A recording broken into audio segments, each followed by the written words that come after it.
कॉलेजमधल्या traditional day मध्ये माझ्यासोबत असं काहीतरी होईल मला वाटलं सुद्धा नव्हतं. तर रामकृष्ण हरी मंडळी, स्वागत आपल्या मिनी ब्लॉग मध्ये. आपल्याला कॉलेजमध्ये सोडायला आपला समीर भाव आला होता गाडीवर, आणि मग काय हाणली गाडीला केक आणि निघालो कॉलेजला जायला. आणि असं 180च्या स्पीडनं दाखल झालं मूळ मध्ये, आणि लगेच पुढच्या 5 मिनिटात आपण एंट्री केली कॉलेजमध्ये. आणि तर पार्किंग मध्ये येऊन आपल्या गाबड्यांची वाट बघत बसलो होतो. गाबडी म्हणजे आपली मित्र हो. बड़ा हरामी हो बेटा. आणि ह्यांचं नाव घेतो तर हजरबी झाली. आणि सगळी टाळकी घेऊन निघालो आम्ही फंक्शन हॉलकडे. तुम्हाला वाटत असेल की आता कुठे ट्रॅडिशनल डे असते होय, पण तसलं काय माना सुद्धा नाही आम्हाला. वो कॉलेज का रोल है, वो कधी भी लेंगे, तो वळते हम कॉलेज के ट्रॅडिशनल डे पे. लय खतरनाक लेवलचं फोटोशूट चालू होतं बाबा, काय विचार सुद्धा नका. आणि इकडे चालू झालं पोरींचा रॅम्प वॉक. अशी पोरींची नाटकी झाल्यानंतर मग ही पोरं पण आली अशी नाटकी करत, आणि इथं बसून आमचं येडं चाळत चालू झालं. तर मित्रांनो, हा कुठल्या जातीचा प्राणी आहे कमेंट मध्ये नक्की सांगा. गजब बेइज्जती. आणि हे आहेत आपले रितेश दादा, द फेमस एडिटर.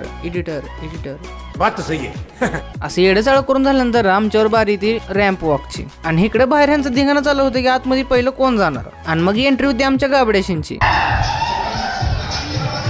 आणि ह्या एंट्री मध्ये मी एकटाच नाचत असतोय मागं, पण ही कुणाला दिसतच नाही. जाऊ दे आता काय बोलावं. आणि इकडे फर्स्ट इयरच्या पोरांची कडक एंट्री बघून आम्हालाच लाज वाटायला लागली. कहा आहे हो फर्स्ट इयर की पोरं, और कहा हम थर्ड इयर की पोरं. बाकी काय बी असू द्या, आमच्या अण्णानं लय एन्जॉय केला बघा. ही बघा कसं नाचतंय.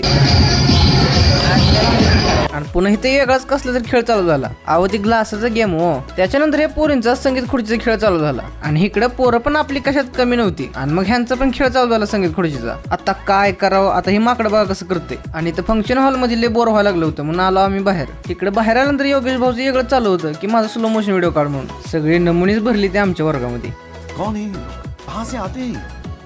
थोड्या वेळ आज जाऊन बघितलं की आपला फेवरेट कार्यक्रम चालू झाला. अहो ते आपल्या खाण्याचा कार्यक्रम. मला वाटलं यंदा ही कार्यक्रम होत नाही काय की. आणि इथे येऊन बसली सगळी बकासूर खायला. कशी बसली ती बघा खायला, असं वाटायला लागलं की ह्यांना कधी मिळेलच नाही काय खायला. मस्तपैकी आम्ही खाण्यापिण्याचा कार्यक्रम करून निघालो घरी जायला. मग आपण योगेश भाऊच्या बुगाटीवर बसून निघालो स्टँडकडे. आणि जाता जाता आपल्याला मूळमध्ये ट्रॅफिक लागलं, कारण इलेक्शनचा सगळा जल्लोष चालू होता मूळमध्ये. अशा सगळ्या संकटांना पार करून दाखल झालो घरी. आणि घरी आल्यानंतर मला काय घरी सुकानं बसू देते होय, मग हाकलून दिलं मला शेतात जायला. आणि ही बघा आपल्या गवळणीचं पिल्लू कसं दिसतंय कमेंट करून नक्की सांगा. मस्तपैकी धारा काढल्या आणि निघालो घरी जायला. संध्याकाळचं शूट कंप्लीट करून आपल्या ब्लॉगला पूर्ण विराम दिला. जय हिंद, जय महाराष्ट्र.